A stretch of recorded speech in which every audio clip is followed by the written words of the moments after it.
We provide you the platform to turn your dreams into reality. Give wings to your aspirations with KR Mangalam University. तो महाराष्ट्र के Malegaon blast case में आज फैसला 17 सालों बाद आया है और NIA स्पेशल कोर्ट ने साध्वी प्रज्ञा ठाकुर समेत 7 आरोपियों को बरी कर दिया है।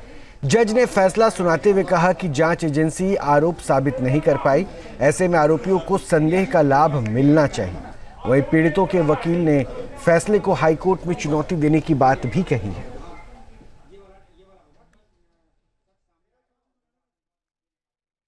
तो भगवा आतंक का सफेद झूठ अब बेनकाब हो गया है। साध्वी प्रज्ञा बरी हुई है और 17 सालों बाद ये फैसला आया है मालेगांव धमाके को लेकर, जिसमें कोर्ट ने ये माना कि इनके खिलाफ पर्याप्त सबूत नहीं है और ऐसे में इनको बेनिफिट ऑफ डाउट मिलना चाहिए। हालांकि इस धमाके में जो आवेदक करता थे उनकी तरफ से दलील रखी गई है कि वो अब हाई कोर्ट में इस फैसले को चुनौती देते हुए अपने पक्ष को आगे रखेंगे। लेकिन ये ज़रूर है कि इस धमाके के बाद से इस देश में एक शब्द जो जोड़कर सियासत शुरू हुई थी भगवा आतंकवाद की, उसको लेकर आज इस फैसले ने एक अलग दिशा दे दी है। वैसे मालेगांव ब्लास्ट केस में फैसला लगातार आने के बाद अब बयानबाजियों का दौर भी शुरू होगा। वैसे मालेगांव ब्लास्ट केस में बड़ा फैसला आया है और साध्वी प्रज्ञा सिंह ठाकुर पूर्व सांसद, इनको बरी कर दिया गया है। समीर कुलकर्णी, अभिनव भारत भी बरी है, कर्नल राज पुरोहित को भी बरी किया गया है, रमेश उपाध्याय बरी हुए हैं, अजय राहिरकार भी बरी हुए, सुधाकर चतुर्वेदी और माफ कीजिए सुधाकर धर द्विवेदी भी बरी हुए। तो मालेगांव ब्लास्ट केस में सबसे बड़ा ये फैसला 31 जुलाई 2025 को NIA की स्पेशल कोर्ट ने ये फैसला सुनाया है, जिसमें तमाम आरोपियों को बरी किया गया है। उनके खिलाफ एजेंसीज पर्याप्त सबूत नहीं जुटा पाई, जिसके बाद ये बरी करने का फैसला इनके हक में आया। इस फैसले को लेकर बीजेपी ने प्रेस कॉन्फ्रेंस की। बीजेपी नेता रविशंकर प्रसाद ने क्या कहा, आपको सुनवाते हैं। आज एक बहुत ही ऐतिहासिक दिन है। हिंदू आतंकवाद को देश के ऊपर जबरन थोपने का जो कांग्रेस पार्टी का षड्यंत्र था, वो आज धराशायी हो गया।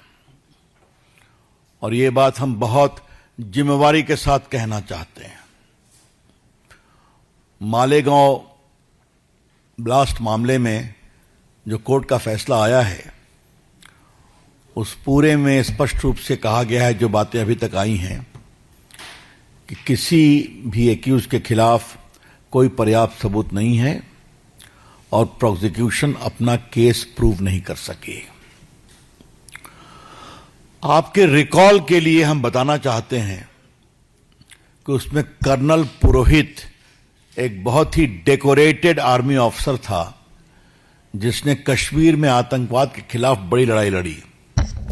उसको फंसाया गया, उसके घर से RDS निकला था।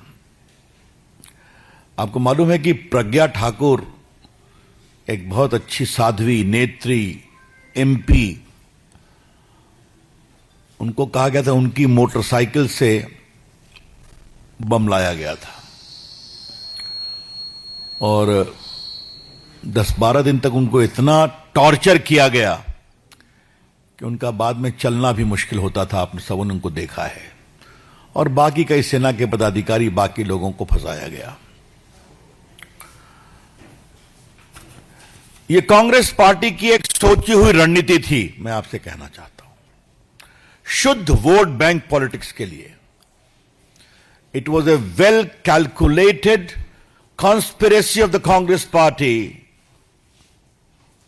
for sheer vote bank politics। क्या ध्यान रखिए, और मैं भी उसको थोड़ा रखूंगा आपके सामने में। पार्टी के राष्ट्रीय मंच से हम इस निर्णय का स्वागत करते हैं। जहां भक्ति है हर शब्द में, कथाओं में छिपे हैं दिव्य रहस्य और ज्योतिष देता है जीवन को दिशा। धर्म से जुड़ी हर बातों को जानने के लिए हमारे चैनल स्तुति को सब्सक्राइब करें। चैनल पर जाने के लिए इस लिंक पर क्लिक करें।